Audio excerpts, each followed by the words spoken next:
Ammunition depots empty out faster than supply lines can refill them. On the map, US forward positions in the Western Pacific face a simple equation: firepower versus inventory, measured in days, not weeks. Terrain stretches from Guam's airfield to the first island chain, Okinawa, Taiwan, the Philippines, each node dependent on steady streams of shells, missiles, and spare parts. But the logistics tail is thin.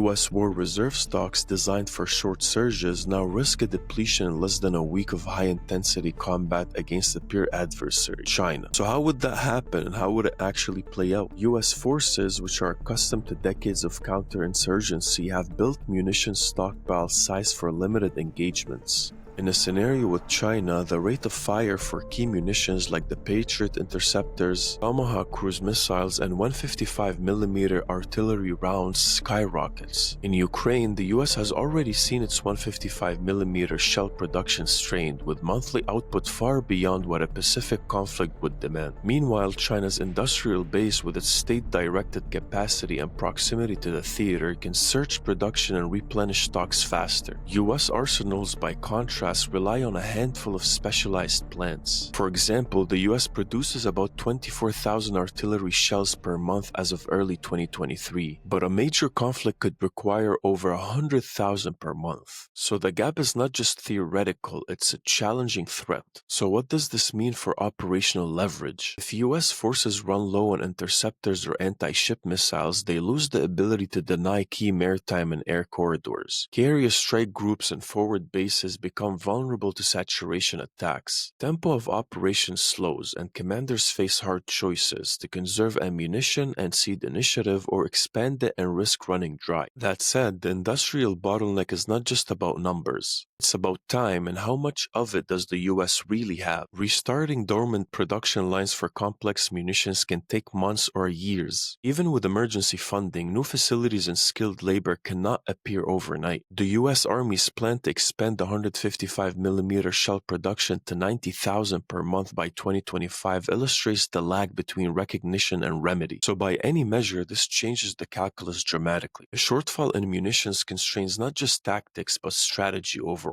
Allies in the region like Japan, Australia, and Taiwan watch US stockpiles as a proxy for staying power. If resupply is uncertain, deterrence weakens, and adversaries may gamble on a quick, decisive engagement. Now, zooming out, the ammunition crisis is a test of industrial resistance. The US defense budget remains the world's largest, but procurement cycles and peacetime assumptions have left critical gaps. Contest with China, where the opening days could decide access to the first island chain, the ability to sustain high-volume fires is as decisive as any new platform or technology. This is not a moral judgment, it's an analysis of incentives and logistics. The US must weigh the cost of idle capacity in peacetime against the risk of running short in war. And this becomes the trajectory point to a dangerous mismatch where advanced weapons lag the stocks to employ them at scale. And this is the main question now: how would Washington respond? Push for multi-year procurement contracts and public-private partnership and expanded allied production is underway. But the clock is definitely ticking with everything going on in the region. And every month of delay in ramping up production leaves forward deployed forces exposed to the risk of ammunition exhaustion within days of combat. So put differently, the ammunition crisis is not just a supply chain issue, it's a strategic vulnerability. In the Pacific, geography magnifies every shortfall. The outcome for the next conflict may hinge as much on factories in Pennsylvania and Texas as on ships in the Philippine Sea. And the lesson is now very clear: industrial capacity is now a frontline asset, because without it, even the best trained forces and most advanced platforms risk being sidelined by empty magazines. So this makes the ammunition crisis not just a hypothetical.